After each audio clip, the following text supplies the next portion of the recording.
Okay, तो last class में हमने कैपिटल गेन के स्पेशल पॉइंट्स पढ़े थे।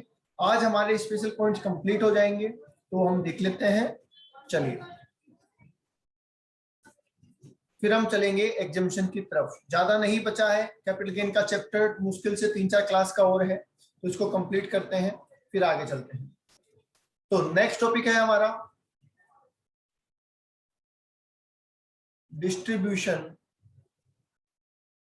Of asset on liquidation of company. Distribution of asset on liquidation of company. देखिए, कंपनी जब बंद होगी तो मुझे एक बात बताइए, क्या वो अपनी एसेट शेयर होल्डर को बांट देगी? क्या अपनी एसेट शेयर होल्डर को बांट देगी? यस। अब इसके दो तरीके हैं। दो तरीके क्या है, ध्यान से सुनिए। एक कि आपके पास असेट है, आप कंपनी और आपके पास असेट है, और आपने असेट को क्या किया, सोल्ड किया। सोल्ड किया तो आपके पास क्या आया, कैश आया। इस कैश को आपने किसको दे दिया, शेयर होल्डर को दे दिया। बोलो सही है? असेट को आपने सोल्ड किया, सोल्ड करने से कैश आया और कैश आपने शेयर होल्डर को दे दिया। यस। दूसरे केस में ये हुआ कि आपके पास असेट है और आपने वो असेट डायरेक्टली शेयर होल्डर को दे दी। राइट, ऐसा भी तो कर सकते हैं। यस। जब इस केस में जाते हैं तो दो टैक्सेशन होते हैं। ठीक है, जब इस केस में जाएंगे तो दो टैक्सेशन होंगे। पहला, कंपनी को यहाँ पे कैपिटल गेन देना पड़ेगा क्योंकि वो असेट बेच रही है। कंपनी को यहाँ पे क्या देना पड़ेगा, कैपिटल गेन, क्योंकि वो असेट बेच रही है। और जब कंपनी शेयर होल्डर को ये एसेट बांट रही है तो उसे देना पड़ता है डीडीटी। ठीक है, हालांकि जो लेटेस्ट अमेंडमेंट आया था उसमें इसको हटा दिया गया है, पर उसकी बात हम बाद में करेंगे। ठीक है, क्योंकि आपका जो अपडेटेड मॉड्यूल है उसमें भी अभी इसको चेंज नहीं किया गया है, तो उसकी बात हम बाद में करेंगे। मैंने जस्ट फॉर नॉलेज आपको बता दिया है कि वैसे डीडीटी को हटा दिया गया है। राइट, ओके, तो फिर डीडीटी लग जाएगा। अब सर ये डीडीटी है क्या? ये है डिविडेंड डिस्ट्रीब्यूशन टैक्स। मतलब अगर कंपनी शेयर होल्डर को कोई डिविडेंड देती है तो उस डिविडेंड पे शेयर होल्डर को टैक्स नहीं देना होता था, पहले कंपनी को देना होता था, तो उसे बोलते थे DDT, dividend distribution tax. Okay, ठीक है। जब कंपनी सीधे एसेट शेयर होल्डर को देगी तो इन दैट केस कंपनी को सिर्फ क्या देना पड़ेगा, डीडीटी देना पड़ेगा, उसे कैपिटल गेन नहीं देना पड़ेगा, क्योंकि वो कैपिटल गेन तो सोल्ड ही नहीं कर रहे हैं। राइट, बोलो आगे बात समझ में? तो कंपनी के टैक्सेशन की बात तो हमने कर ली। बोलो हाँ या ना? कंपनी के टैक्सेशन की बात दो ही हो सकती है, या तो कंपनी एसेट बेचे, कैपिटल गेन चुकाए, कैश शेयर होल्डर को दे और उस पर डीडीटी चुकाए, या कंपनी सीधे एसेट शेयर होल्डर को दे दे और डीडीटी का पेमेंट करते हैं। अब बात कर लेते हैं अपन किसकी, शेयर होल्डर की। राइट, शेयर होल्डर को इस केस में भी टैक्स देना पड़ेगा, क्योंकि शेयर होल्डर के पास से शेयर्स तो जा रहे हैं और उन शेयर्स के बदले में पैसा आ रहा है, ये आ रहा है ना केस। तो क्या कैपिटल गेन देना पड़ेगा शेयर होल्डर को? यस, क्योंकि उसके पास से उसके शेयर जा रहे हैं और बदले में उसको क्या मिल रहा है, कैश मिल रहा है। अब इस केस में क्या शेयर होल्डर को टैक्स देना पड़ेगा? यस, इसमें भी देना पड़ेगा, क्योंकि उसके शेयर जा रहे हैं और उसके बदले में एसेट आ रही है, उसको तो कैपिटल गेन देना ही पड़ेगा ना। बोलो आई बात समझ में?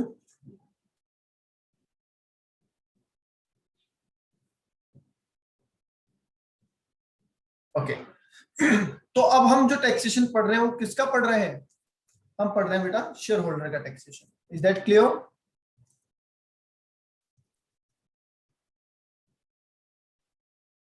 बोलिए इज दैट क्लियर? अब ये टैक्सेशन हमें कैसे पढ़ना है उसके लिए मैं एक छोटा सा एग्जांपल दे देता हूं आपको। एग्जांपल, मिस्टर राम ने x limited, x private limited के शेयर परचेज किए। कितने शेयर परचेज किए? 1000 शेयर परचेज किए at the rate 60 each. Right, कब की बात है ये? 2008 की बात है, 8-9। अब ये कंपनी बंद हो गई, ये कंपनी क्या हो गई, लिक्विडेशन में आ गई, और कंपनी जब लिक्विडेशन में आ गई तो कंपनी ने 2020-21 में एक बिल्डिंग थी, वो बिल्डिंग दे दी किसको?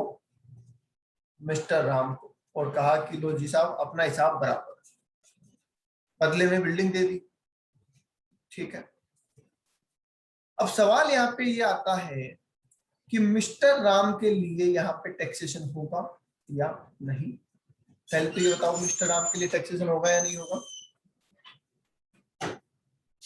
मिस्टर राम के लिए टैक्सेशन होगा या नहीं होगा? डेफिनेटली होगा, क्योंकि मिस्टर राम के जो शेयर्स थे वो तो जा रहे हैं और उसके बदले में बिल्डिंग उनके पास आ रही है। तो ये तो पहली बात हो गई कि इनके लिए टैक्सेबिलिटी तो होगी। अब दूसरी बात पे आइए। दूसरी बात ये कह रहे हैं कि इनके लिए सेल कंसिडरेशन क्या होगा?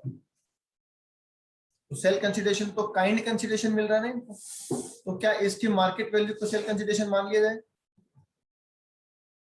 बोलिए, ऐसे लिख देता हूं मैं,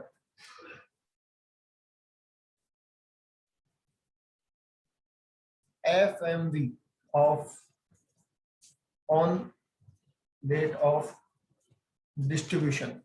ठीक है, ये हो गया sale consideration. Okay, cost of acquisition क्या होगी? कॉस्ट ऑफ एक्विजिशन तो 60,000 होगी ना? बोलिए, क्या 60,000 होगी cost of acquisition? Yes, cost of acquisition तो 60,000 हो जाएगी, क्योंकि ट्रांसफर क्या हो रहा है? शेयर्स हो रहे हैं, बात शेयर्स की चल रही है, राइट? ओके, तो सेल कंसिडरेशन बिल्डिंग जो मिली उसकी वैल्यू, कॉस्ट ऑफ एक्विजिशन जितने में शेयर खरीदे थे वो।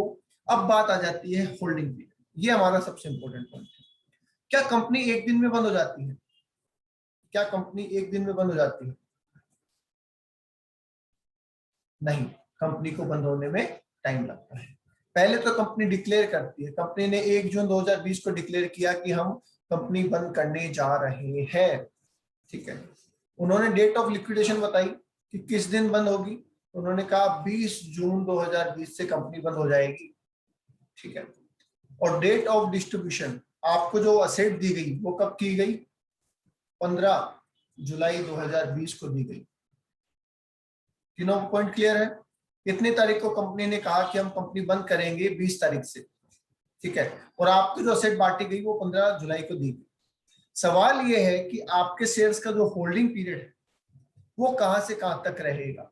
स्टार्ट तो 2008-9 से हो जाएगा, एंड कहां पे होगा ये बताओ? होल्डिंग पीरियड कहां से कहां तक रहेगा? Up to date of liquidation. बिल्कुल, जिस दिन से कंपनी बंद हो रही है वहां तक, मतलब 20 जून तक, क्योंकि 20 जून के बाद हमारे शेयर्स की वैल्यू 0 हो जाएगी। ठीक है, 20 जून को हमारे शेयर्स की कोई वैल्यू नहीं है, क्योंकि कंपनी ही बंद हो चुकी होगी। पैसा हमें लेट मिला उससे मतलब नहीं है, मतलब है कि हमारे शेयर्स कब तक वैलिड थे। बोलो, क्लियर?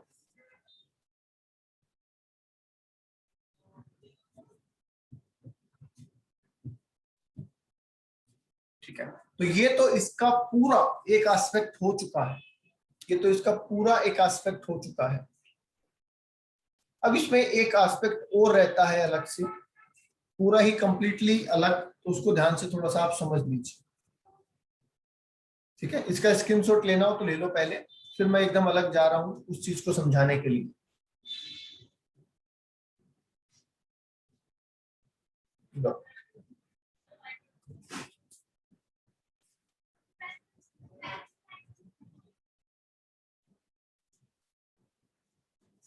डन?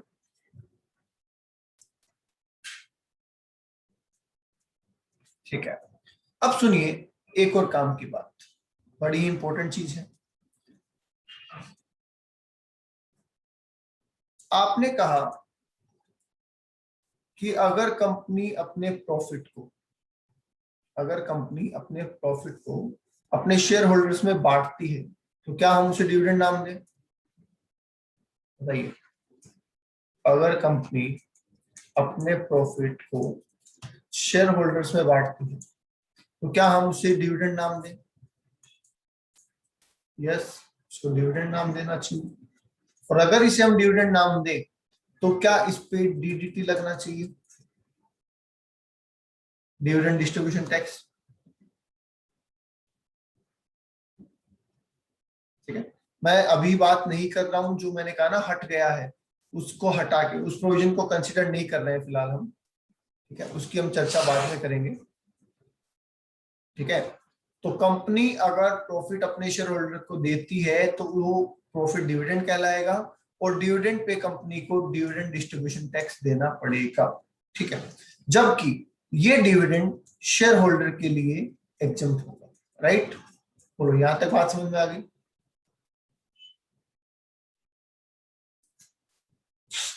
बोलो यहां तक बात समझ में आ गई? यस।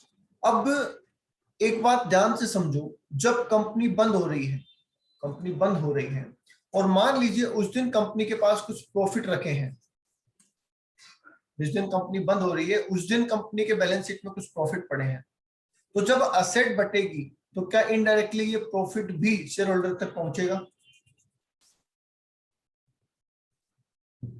यस। और जब ये प्रॉफिट शेयर होल्डर तक पहुंचेगा तो नाम तो उसका भी डिविडेंड ही होना चाहिए, क्योंकि डायरेक्टली जाओ चाहे इनडायरेक्टली जाओ, है तो प्रॉफिट। ठीक है, और जब ये डिविडेंड पहुंचेगा तो इस पे कंपनी को डीडीटी देना होगा और शेयर होल्डर के लिए टैक्स भी होगा। तो अगर मैं ये कहूं कि कंपनी ने शेयर होल्डर को 6 लाख रुपए की एसेट दे दी और कंपनी के पास 5 लाख के प्रॉफिट भी है, और इस बंदे के पास 10% शेयर है। ध्यान से सुनना, इस बंदे के पास कंपनी के 10% शेयर है और उन शेयर्स के बदले में कंपनी ने इनको 6 लाख रुपए की एसेट दे दी। साथ ही साथ कंपनी के पास 5 लाख रुपए के प्रॉफिट भी पड़े हैं। तो मुझे एक बात बताइए, इस प्रॉफिट में इस शेयर होल्डर का कितना हिस्सा है? इस प्रॉफिट में इस शेयर होल्डर का कितना हिस्सा है? 50,000 का। तो क्या हम अगर ये बोले कि ये जो 6 लाख रुपए हमें मिले हैं ये शेयर्स के बदले में नहीं मिले, इसमें से 50,000 तो हमें प्रॉफिट के बदले में मिले हैं और 5.5 लाख हमें शेयर के बदले में मिले हैं। अगर ऐसा कहें तो क्या ये कहना गलत होगा?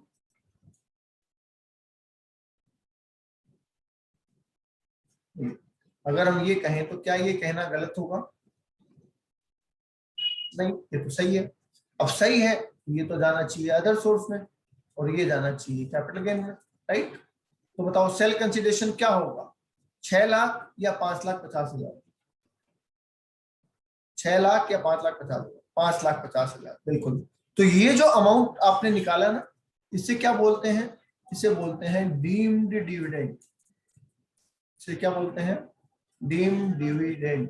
राइट, इसका मतलब फाइनली सेल कंसिडरेशन कैसे निकलेगा? आपको जो असेट मिली है उसकी मार्केट वैल्यू ले लो, माइनस कर दो डीम्ड डिविडेंड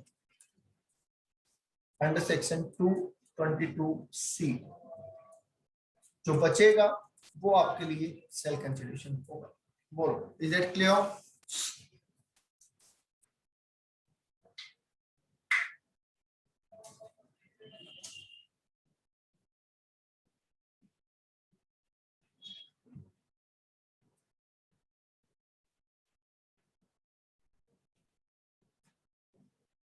बोलो जी, इज दैट क्लियर?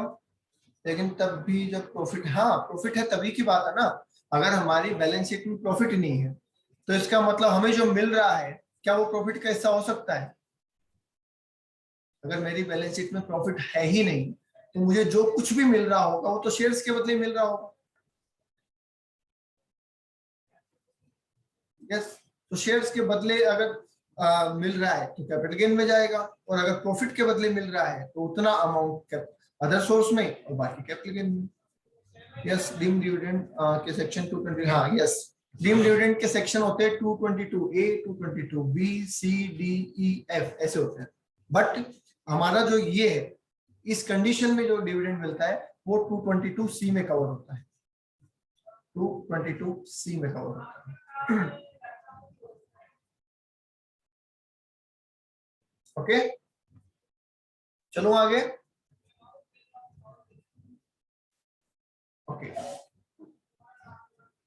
अब जो हम स्पेशल केसेस पढ़ रहे हैं, जो हम स्पेशल केसेस पढ़ रहे हैं ना, उनका लास्ट पॉइंट है ये। मान, स्पेशल केसेस का लास्ट पॉइंट हम पढ़ने जा रहे हैं, इसको आप ध्यान से और समझ लीजिए, तो कैपिटल गेन निकालने तक आपको कोई डाउट नहीं रहेगा। Transfer of foreign exchange, transfer of foreign exchange asset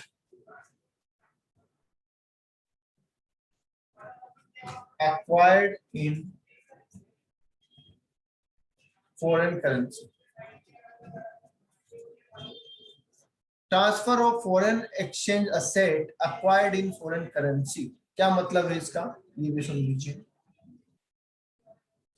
एक फॉरेनर बंदा है, ठीक है, कौन है, मिस्टर जॉन।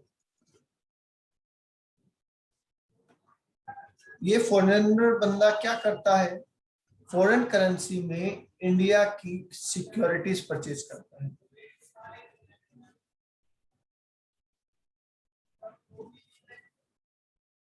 इंडिया की कोई सिक्योरिटी, सिक्योरिटी मतलब शेयर्स वगैरह, डिवेंचर वगैरह,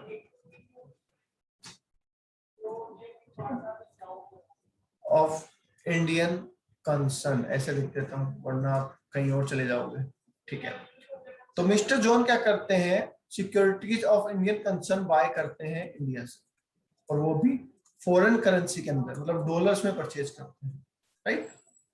मान लीजिए $100 में इन्होंने कोई $100 में इन्होंने कोई सिक्योरिटी परचेज की, राइट। कब परचेज की, 2016-17 में परचेज की। अब ये इसको सोल्ड करते हैं, और सोल्ड कब करते हैं, 2020-21 में सोल्ड करते हैं, 2020-21 में सोल्ड करते हैं। कितने डॉलर में, $120 में, ठीक है।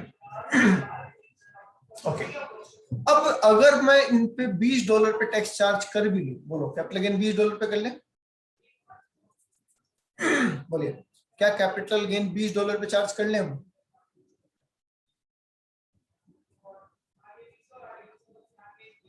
यस, पर अगर मैंने $20 पे कैपिटल गेन चार्ज किया तो जो अमाउंट में फर्क है वो तो समझ में आ जाएगा, पर डॉलर की रेट में जो फर्क था क्या वो भी कंसीडर हो गया? फॉर एग्जाम्पल यहाँ पे $1 इक्वल्स टू 70 था, और यहाँ पे $1 इक्वल्स टू 75 हो गया। समझ पा रहे हैं? तो एक बार मल्टीप्लाई करना है, यहाँ पे कितना अमाउंट हो रहा है, 7,000, और यहाँ पे कितना अमाउंट हो रहा है, बोलिए, यहाँ पे 9,000 हो रहा है क्या? $100 इंटू 70 और $120 इंटू 75। यस, अब अगर मैं यहां बोलूं तो यहाँ पे मैं क्या कहूंगा, $20 का मुझे फायदा हुआ। कौन सी रेट लेंगे, मान लो 75 ले लेते हैं अपन, मल्टीप्लाई करो 1500। तो इस केस में तो 1500 पे टैक्स लग रहा है, ये वाला जो 2000 पे लगना चाहिए था ये तो नहीं लग रहा है। बोलिए, आई बात समझ में? तो इसका मतलब फॉरेन फ्लक्चुएशन जो है वो कंसीडर नहीं हो पा रहा, फॉरेन फ्लक्चुएशन कंसीडर नहीं हो पा रहा अगर हम सीधी कैलकुलेशन करते हैं तो। बोलिए, आई बात समझ में?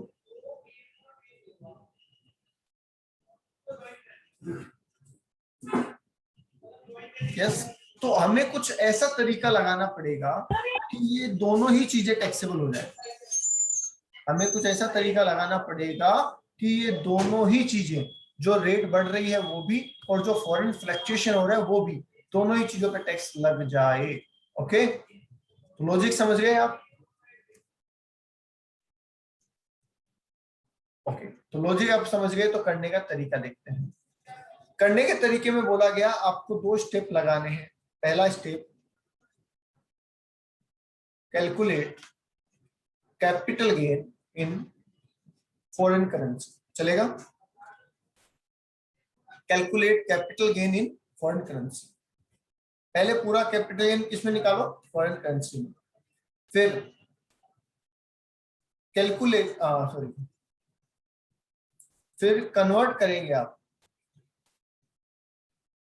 Convert such capital gain into Indian currency. बोलो, बात समझ में आई?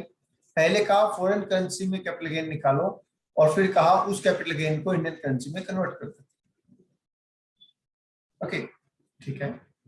अभी आप कहोगे कि सर थोड़ी देर पहले हमने यही तो किया था। नहीं, थोड़ी देर पहले हमने जो किया था उसमें और इस काम में फर्क है। कैसे?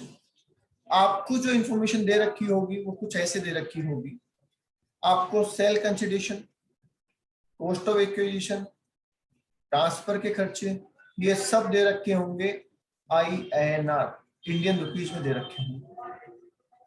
ये सारी चीजें किस में दे रखी होगी? इंडियन रुपीज में दे रखी होगी। तो पहले तो हमें क्या करना है, इन सब चीजों को इंडियन रुपीज से हटा के फॉरेन करेंसी में कन्वर्ट करना है, ताकि हम फॉरेन करेंसी में कैपिटल गेन निकाल सकें। मतलब सेल कंसिडरेशन रुपीज में होगा, उसको फॉरेन करेंसी में ले जाओ। ट्रांसफर के खर्चे रुपीज में होंगे, उसको फॉरेन करेंसी में ले जाओ। कॉस्ट ऑफ एक्विजिशन रुपीज में होगी, उसको भी फॉरेन करेंसी में ले जाओ। तो सारी चीजें फॉरेन करेंसी में आ जाएगी, और फॉरेन करेंसी में सारी चीजें जब आ जाएगी तो जाहिर सी बात है फॉरेन करेंसी में कैपिटल गेन आ जाएगा, और फाइनली उस कैपिटल गेन को आप कन्वर्ट कर लेंगे इंडियन करेंसी में। और जब आप इस रुपीज को फॉरेन करेंसी में कन्वर्ट कर रहे होंगे तो इसका मतलब आप एक्सचेंज रेट का इस्तेमाल कर रहे होंगे, और एक्सचेंज रेट का इस्तेमाल करने का मतलब आपने फॉरेन फ्लक्चुएशन को ध्यान में रख लिया है। बोलो, आई बात समझ में?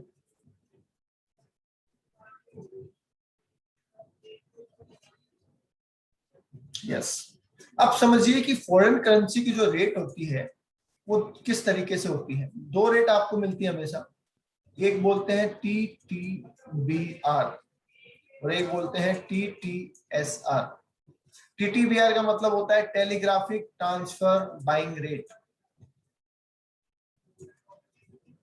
टेलीग्राफिक ट्रांसफर बाइंग रेट, और एक होता है टेलीग्राफिक ट्रांसफर सेलिंग रेट। मतलब जब आप मार्केट में सामान लेने जाते हैं, गोल्ड, सिल्वर या फॉरेन करेंसी, तो आपको दो रेट बताई जाती है। ठीक है, मान लीजिए कहा कि 71 एंड 72, तो इसका मतलब क्या है? आप पूछोगे भैया डॉलर का क्या रेट चल रहा है, बोलेंगे 71। इसका मतलब क्या है?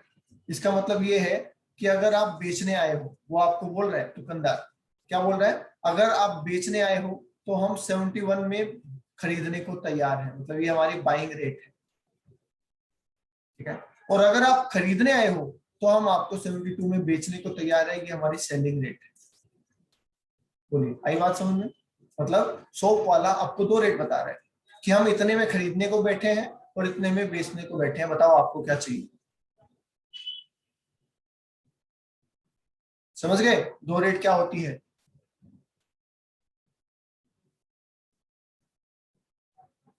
यस।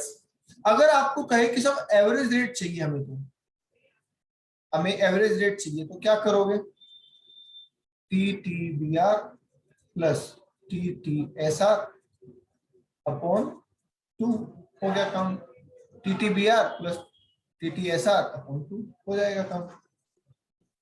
बोलिए, बात समझ में आ गई?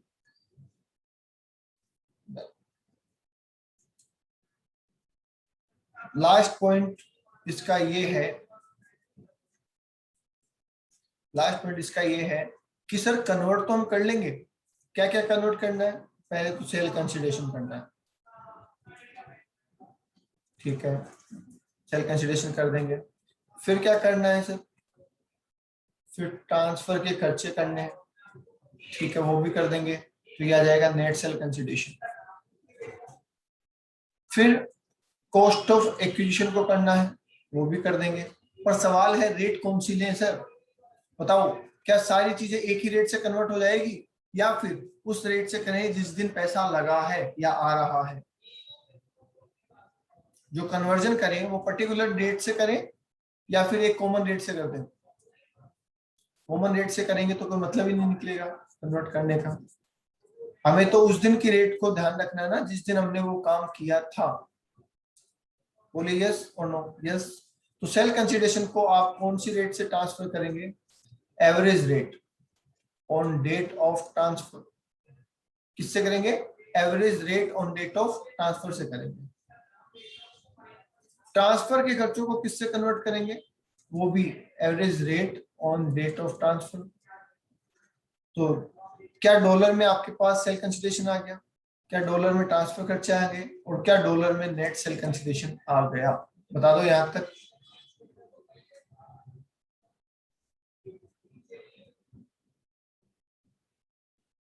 जिस दिन ट्रांसफर हुआ उस दिन की रेट से सेल कंसिडरेशन को डिवाइड कर दिया जो रुपीज में था उससे। तो रुपीज वाले को डॉलर से डिवाइड किया तो डॉलर में रेट आ गई। ट्रांसफर के खर्चे रुपीज में थे, डॉलर से डिवाइड कर दिया तो डॉलर में रेट आ गई, और लेस कर दिया तो डॉलर में नेट सेल कंसिडरेशन आ गया। अब कॉस्ट ऑफ इक्वेशन को भी कन्वर्ट कर दो एवरेज रेट। कौन सी एवरेज रेट?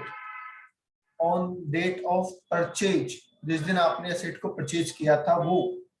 ये भी डॉलर में आ जाएगा, और जब ये भी डॉलर में आ जाएगा तो क्या हम कैपिटल गेन निकाल दें डॉलर में?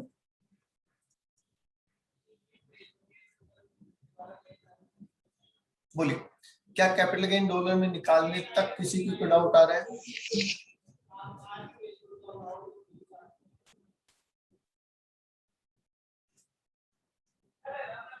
नहीं यार। ओके, आगे आ जाइए। अब हमारे पास क्या पहला स्टेप पूरा हो गया? क्या फर्स्ट स्टेप पूरा कर लिया हमने? Calculate capital gain in foreign currency. Yes. अब इसको कन्वर्ट कर दीजिए आप T T B R on date of transfer. Transfer की डेट पे जो टीटीबीआर है उससे मल्टीप्लाई कर दीजिए तो आपके पास capital gain in Indian rupees आ जाएगा। समझ गए? ये जो कैपिटल गेन आया है इसको telegraphic transfer buying rate on date of transfer से मल्टीप्लाई कर दीजिए तो इंडियन रुपीज में आपके पास गेन निकल के आ जाएगा।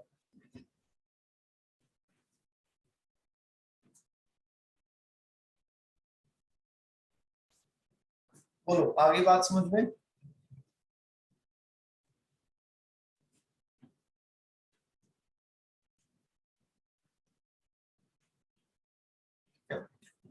दूसरी बात, आप कहोगे सर आपने यहाँ पे इंडेक्स कॉस्ट क्यों नहीं लिखा? किसी के माइंड में नहीं है क्वेश्चन ही कि सर इंडेक्स कॉस्ट क्यों नहीं लिखा? तो ध्यान रहे इस ट्रांजैक्शन में इंडेक्सेशन नहीं होता है।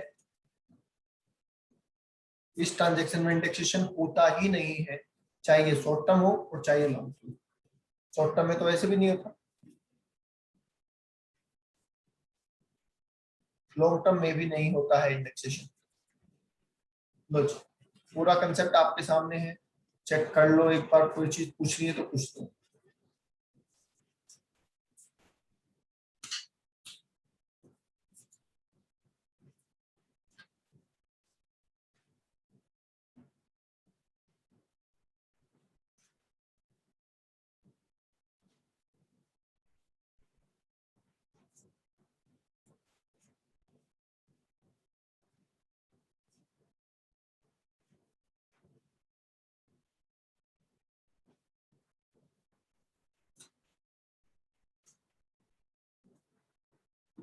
अब लास्ट में टीटीबीआर से क्यों लिया?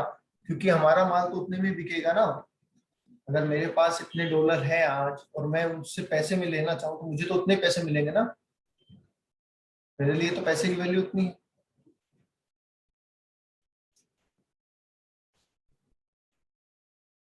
इंडिया का टैक्सेशन तो इंडियन रुपीज में होगा ना, तो फाइनली अमाउंट मुझे इंडियन रुपीज में चाहिए, और अगर आज मैं उसे इंडियन रुपीज में कन्वर्ट करता हूँ मुझे तो उतना ही मिलता है।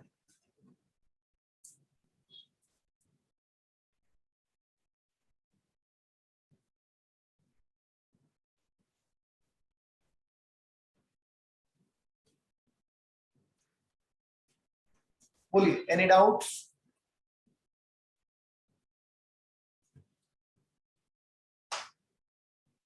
कोई डाउट नहीं है?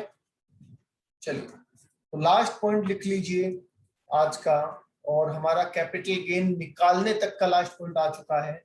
मतलब अब इसके बाद हमें इसका नेक्स्ट स्टेप आना है, जिसको हम कहते हैं क्या? नेक्स्ट स्टेप को हम कहते हैं एग्जम्पशंस। हम उसकी बातें करेंगे, पहले हम इसको खत्म कर लेते हैं। लास्ट पॉइंट है no indexation in following cases.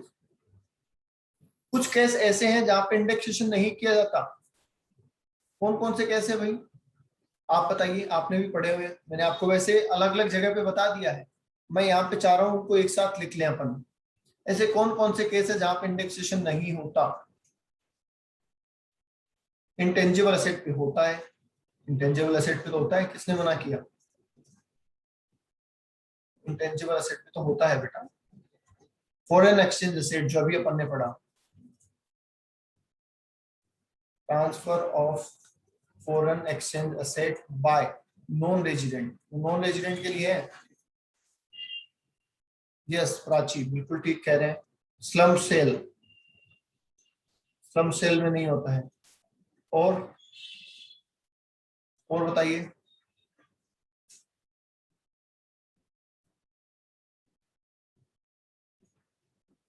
Bonds and debenture में नहीं होता है। बॉन्ड्स एंड डिवेंचर में भी कैपिटल इंडेक्सेशन नहीं होता है, राइट? क्योंकि उनपे तो इंटरेस्ट मिल रहा है ना हर साल हमें। जो पैसा मैंने बॉन्ड पे लगाया वो तो मुझे हर साल इंटरेस्ट कमा के दे रहा है, तो मेरी जो इन्फ्लेशन बढ़ रही है उसको कवर करके दे रहा है ना। इसलिए बॉन्ड एंड डिवेंचर पे इंडेक्सेशन नहीं होता है।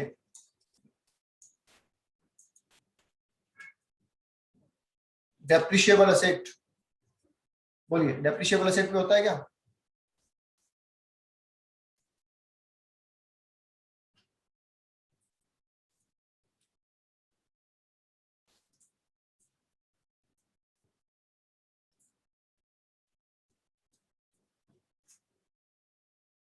LTCG on sale of listed shares, और वो लिस्टेड शेयर जो 112A में कवर होते हैं। अब आप कहोगे सर ये 112A क्या है? तो इस 112A की बात हम करेंगे एग्जम्पशंस के अंदर, जो हम कल से एग्जम्पशन स्टार्ट करेंगे उसमें हम इसकी बात करेंगे, तब आपको ये पॉइंट समझ में आ जाएगा। ओके, तो फॉरेन एक्सचेंज एसेट अगर नॉन रेजिडेंट ट्रांसफर करता है, जो अभी हमने पढ़ा, तो इंडेक्सेशन नहीं होता। श्रम सेल में इंडेक्सेशन नहीं होता। बॉन्ड्स एंड डिवेंचर का इंडेक्सेशन नहीं होता है। डेप्रिशिएबल एसेट का इंडेक्सेशन नहीं होता है। और 112A में जो लॉन्ग टर्म कैपिटल गेन होता है on sale of listed shares, उस पर भी इंडेक्सेशन नहीं होता है।